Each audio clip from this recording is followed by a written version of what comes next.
მოგესალმებით, დღეს ჩვენ საუბრობთ საგარეო პოლიტიკაზე და მეგონი ყველანი კარგად ხედავთ, როგორი დინამიური პროცესები ვითარდება საქართველოს ირგვლივ ჩვენ რეგიონში და მსოფლიოშიც ჩვენ ვხედავთ, რომ ძალიან ხელსაყრელი პირობები დგება საქართველოსთვის მისი სტრატეგიული ამოცანების გადასაჭრელად იმ პროცესში, როდესაც რუსეთი სუსტდება, ის პრაქტიკულად მარცხდება ბევრ ფრონტზე.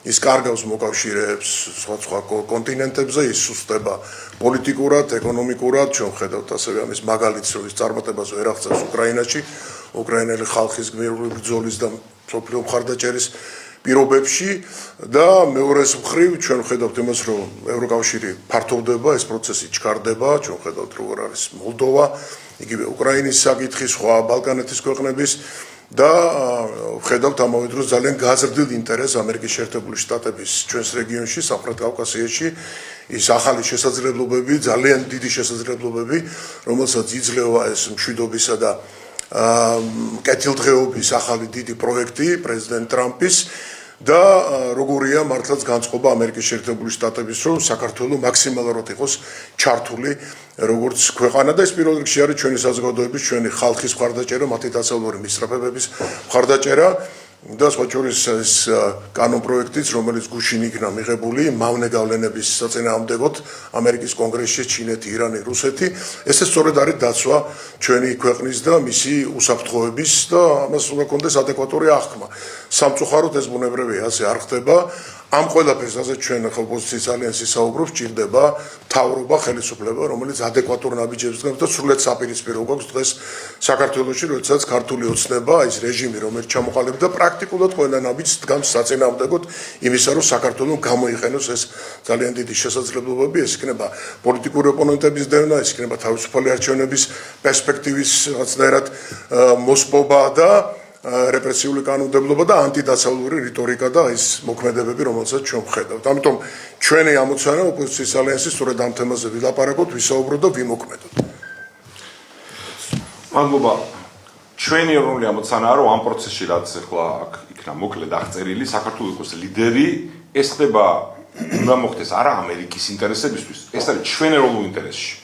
ჩვენ ინტერესში არის როგორც უსაფრთხოების, ისე ეკონომიკური თვალსაზრისით, რომ საქართველოს ლიდერი იყოს ამ კონკრეტულ პროექტში TRIPS-ის. მაგრამ ამას სჭირდება რეჟიმი, რომელიც არ მოქმედებს საქართველოს დასავლეთის და ამერიკის ინტერესების წინააღმდეგ, რომელიც სულ თანხმდრაში ერთმანეთთან. ამიტომ უბრალოდ დეკორატიული ნაბიჯები, ან მცირე ცვლილება რიტორიკაში, ამას ვერ შეცვლის. ამით არ მოწყდება არც ჩვენი პარტნიორი და არ უნდა მოუწყდეს არც საზოგადოების ნაწილი. რასაც წლების განმავლობაში ეს რეჟიმი ახერხებდა ხოლმე თავისი ბუნდოვანებით, როცა რეალურად ანტიქართულ, ანტიდასავლურ საქმეს აკეთებდა. ამიტომ ცვლილება უნდა იყოს ფუნდამენტური და ასეთი ცვლილების რესურსი ამ რეჟიმის ივანიშვილს არ გააჩნია, იმიტომ რომ თვითონ დგას იმ ნიადაგზე, რომელიც ბუნებრივად ეწინააღმდეგება ჩვენ ეროვნულ ინტერესებს და ამ შემთხვევაში ამერიკის და დასავლეთის ინტერესებს ჩვენ რეგიონში. ამ კურსის მთლიანად შეცვლა, განეიტრალება რუსული, ირანული, ყველაზე საგანგაშო ქსელისა ჩვენ ქვეყანაში და შეცვლა იმ გზავნილის, რომ ჩინეთია მთავარი სუპერძალა, რომელსაც ისინი ეთანამშრომლებიან და ყველაზე მშვიდობიანი. შიგნით სტაბილურობის მიღწევა, პოლიტიკური კრიზისის განმუხტვით, პოლიტპატრონების განთავისუფლება, რეპრესიული კანონების გაუქმება, ძალადობრივი ჯგუფების განეიტრალება, ეს ყველაფერი უნდა მოხდეს, რომ საზოგადოებამ და ჩვენმა პარტნიორებმა დაინახონ, რომ ცვლილება რეალურია და ამის რესურსი ამ რეჟიმს არ გააჩნია და ჩვენ მთავარი გზავნილი უნდა გქონდეს. ეს ფუნდამენტური პრობლემა, იმიტომ კი არ არის ჩვენთვის საგანგაშო, რომ ამერიკა ითხოვს ამას და სახელმწიფო დიონა რუბიომ ეს ძალიან კაფეოდ ჩამოყალიბა. არა, აქ არის სრული თანხმედრა ჩვენი ინტერესების და დასავლეთის და ამერიკის ინტერესების. რიტორიკული კითხვა უნდა დაუსვათ საკუთარ თავს.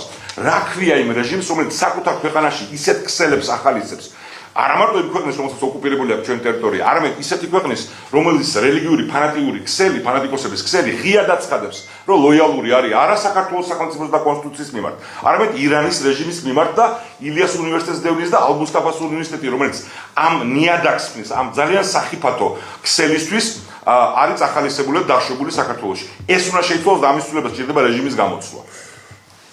ზურაბ, მე უბრალოდ მინდოდა მეთქვა სულ რამდენიმე წამი, ძალიან კარგი მაგალითია სომხეთი, ხო? ახლა რაც რეგიონში მოხდა, ძალიან მნიშვნელოვანი ცვლილება პოლიტიკური და კიდევ ერთხელ ნახეთ, როგორ დასუსტდა რუსეთი და როგორ გაეხსნა სომხეთს ახალი დიდი პერსპექტივები ამ ცვლილებით და გვინდა კიდევ ერთხელ მიულოცოთ მათ ეს ძალიან დიდი მნიშვნელოვანი პოლიტიკური ნაბიჯი.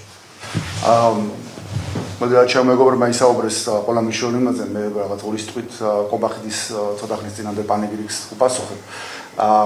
სინამდვილეში რაც ხდება ახლა ამ წუთში ხდება ის რომ გეოპოლიტიკური რეალობა იცვლება, ამაზე ჩემეგობრებაც ისაუბრეს. რუსეთი მარცხდება ყველგან, ის დამარცხდა მოლდოვაში, ის დამარცხდა რუმინეთში, გუშინ წინ დამარცხდა სომხეთში, ის დაუცებად დამარცხდება უკრაინაში და ვინც ადენებს თვალყურს იმას რა ხდება უკრაინაში ფრონტზე, ძალიან ცალსახად ხდება ის, რომ უკრაინაშია გადატეხა ამ ომის მიმდინარეობაში.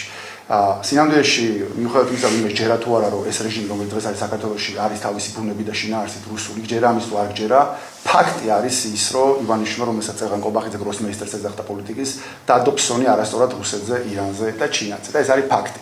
ეს ფსონი აღმოჩნდა მცდარი. სინამდვილეში გათვლა იმაზე რომ ამერიკა შეიცვლებოდა ადმინისტრაცია და შეცვლა ადმინისტრაციასთან ერთად ამერიკა შეიცვლებოდა ინტერესები საქართველოში და დაემთხოვდა რაღაცნაირად და მოყოლებული ტრამპის არჩევიდან ხან 20 იანვარს აპირებდნენ დალაგებას, ხან ცოტა ხნის მერე აპირებდნენ დალაგებას, ეხლა ის რა თქმა უნდა დალაგების სიტუაციაში არიან. სინამდვილეში აღმოჩნდა რომ ამერიკას აქვს ძელვადიანი სტრატეგიული ინტერესები ამ რეგიონში, რომელიც არ იცვლება მიუხედავად იმისა, რომელი ადმინისტრაცია მოდის ხელისუფლებაში, რომელი პარტია იმარჯვებს და ასე შემდეგ. და ეს ინტერესები არის ის, რომ ამერიკას აქვს ეკონომიკური ინტერესები, ამერიკას აინტერესებს სტრატეგიულად, რომ საქართველო იყოს დამაკავშირებელი რგოლი აზიისა და ევროპის, მათ შორის იყოს ტრიპის ნაწილი, რომელიც არის ტრამპის პროექტი და ამ ყველაფერს ჭირდება საქართველოში სტაბილურობა, ჭირდება საქართველოში კანონის უზენაესობა, ჭირდება საქართველოში სასამართლოს დამოუკიდებლობა, ჭირდება საქართველოში ფუნქციონირება და ლიბერალური დემოკრატია. სხვა შემთხვევაში ამ ქვეყანაში ვერ შემოვლენ ამერიკული კომპანიები და არ ჩადებენ აქ ფულს და არ დაიწყებენ ფუნქციონირებას თუ ისინი მათი საკუთრება, მათი ინტერესები ამ ქვეყანაში არ იქნება დაცული. ეს უთხრეს უკვე 7-ჯერ ვაშინგტონიდან, ეს უთხრეს ყველა შემთხვევაში, ყველა ჯერზე, როდესაც საქართველოს ჩამოვიდა ვაშინგტონიდან დელეგაცია.